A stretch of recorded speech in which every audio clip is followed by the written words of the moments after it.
শীতের বিদায় আর গরম পড়তে না পড়তে প্রত্যেক বাঙালি বাড়ির রান্নাঘরেই যেটা ঢুকে পড়ে সেটা হলো শুক্তো।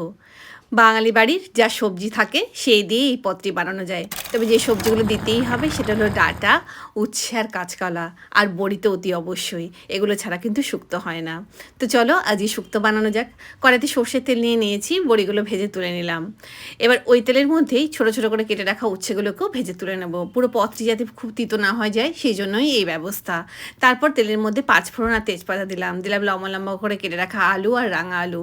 হালকা ভাজা ভাজা হয়ে গেলে দিলাম পেঁপে, গাজর, আবার ভাজতে থাকবো। তারপরে দিয়ে দেবো হলো ডাঁটা। সবজিগুলো সিদ্ধ হতে যতটা করে সময় লাগে সেই অনুযায়ী কিন্তু সমস্ত তেলে যাবে। আবার কেউ কেউ মনে করে কি সবজিগুলোকে আগে ভেজে নেয়, তো সে যাই হোক। দিলাম হলো আদা বাটা, নুন, জল দিয়ে দিলাম, দিয়ে ঢাকা দিয়ে সবজিগুলো সিদ্ধ হতে দিলাম। এখানে সর্ষে আর পোস্ত আমি আগেই বেটে রেখেছিলাম, সে বাটাটা দিয়ে দিলাম। খুব ভালো করে সমস্ত কিছু মিশিয়ে নিয়ে এটাকে ফুটিয়ে নেব। এবার ভেজে রাখা উচ্ছে, কাঁচকলা ভেজে রেখেছিলাম সেটা দেখাতে ভুলে গেছি। আর দিয়ে দিলাম হলো কাঁচকলা, উচ্ছে আর বড়ি। দিলাম হলো স্বাদ মতো একটু চিনি। আর সবশেষে দেবো হলো রাঁধুনি বাটা, দুধ, আর দিয়ে দেবো হলো ঘি। ব্যাস, শুক্তোতে আর কিছু মশলা লাগে না। আর শুক্তোতে কিন্তু কোনো রকমের কিন্তু লঙ্কা যায় না। তো কেমন লাগলো অবশ্যই জানিও।